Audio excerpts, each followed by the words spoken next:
नमस्कार। तो भारत के क्रिमिनल लॉज में एक बहुत बड़ा अपडेट आया है। भारतीय न्याय संहिता 2023। आज हम इसी पर बात करने वाले हैं और हमारा फोकस है एक बहुत ही गंभीर अपराध पर, हत्या। इस नए कानून में इसकी परिभाषा क्या है, क्या कुछ बदला है? चलिए इसे डिटेल में समझते हैं। अब देखिए, ये सवाल सुनने में भले ही सीधा लगे, लेकिन कानून की दुनिया में इसका जवाब बहुत जरूरी है। क्या किसी की जान ले लेना हमेशा हत्या माना जाता है? और आखिर कानून कैसे तय करता है कि कौन सा मामला हत्या है और कौन सा नहीं? यही वो सवाल है जिसके इर्द गिर्द हमारी आज की पूरी चर्चा घूमेगी।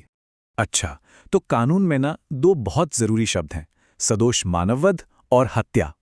अब ये सुनने में एक जैसे लग सकते हैं, पर है नहीं।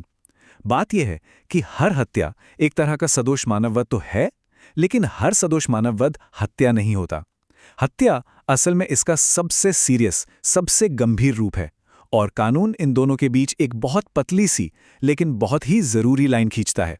और ये लाइन किस चीज पर आधारित है? इरादे पर और ज्ञान पर। तो फिर सवाल वही है, हत्या आखिर है क्या? नया भारतीय न्याय संहिता यानी बीएनएस अपनी धारा 101 में इसे बिल्कुल साफ तौर पर बताता है। चलिए देखते हैं कि ये कानूनी परिभाषा असल में कहती क्या है। तो ये है वो कानूनी परिभाषा। बीएनएस की धारा 101 कहती है कि सदोष मानव वध ही हत्या बन जाता है अगर वो काम किसी की जान लेने के इरादे से किया गया हो, या फिर किसी को ऐसी चोट पहुंचाने के इरादे से किया गया हो जिसके बारे में करने वाले को पता था कि इससे मौत हो सकती है। यहां पर सबसे जरूरी शब्द है इरादा या ज्ञान। कानूनी भाषा में इसे मेंस रिया यानी दोषी मन भी कहते हैं। ये स्लाइड उन्हीं मानसिक पहलुओं को साफ करती है जो किसी भी मौत को हत्या बनाते हैं। मतलब सिर्फ किसी का मर जाना काफी नहीं है। कोर्ट ये देखता है कि जिसने ये किया उसका इरादा क्या था, या उसे ये पता था कि नहीं कि उसके काम के नतीजे कितने खतरनाक हो सकते हैं। यही मानसिक तत्व किसी अपराध को हत्या के दायरे में ले आता है। और अगर कोई हत्या का दोषी पाया जाता है तो फिर सजा क्या होगी? नया कानून बीएनएस की धारा 103 में हत्या की सजा के बारे में साफ साफ बताया गया है। कानून इस मामले में आप देख सकते हैं बहुत सख्त है। धारा 103 के पहले हिस्से के मुताबिक हत्या के दोषी को या तो मौत की सजा दी जा सकती है या फिर उम्र कैद, और साथ में जुर्माना भी लगाया जाएगा। ये दिखाता है कि समाज में इसे कितना गंभीर अपराध माना जाता है। अब बात करते हैं इस नए कानून के एक बहुत ही जरूरी और एकदम नए हिस्से की। बीएनएस ने पहली बार भीड़ द्वारा की गई हत्या, जिसे हम अक्सर मॉब लिंचिंग या मॉब मर्डर कहते हैं, उसे एक अलग अपराध के तौर पे शामिल किया है। इस नए कानून का जो सबसे जरूरी पहलू है वो है ये नंबर 5। इसका मतलब ये है कि ये कानून तब लागू होता है जब 5 या उससे ज्यादा लोग एक साथ मिलकर किसी की हत्या कर देते हैं। यही नंबर इस तरह के अपराध को एक अकेली हत्या से अलग करता है।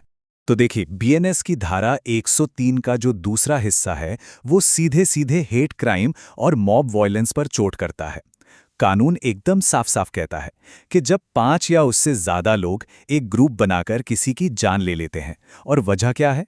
वजह है उसकी नस्ल, जाति, समुदाय या ऐसी ही कोई और पहचान, तो उस ग्रुप का हर एक सदस्य, जी हां, हर एक सदस्य हत्या का दोषी माना जाएगा। ये जो मॉब लिंचिंग की घटनाएं होती है ना, उनसे निपटने के लिए ये वाकई एक बहुत बड़ा और जरूरी कानूनी कदम है।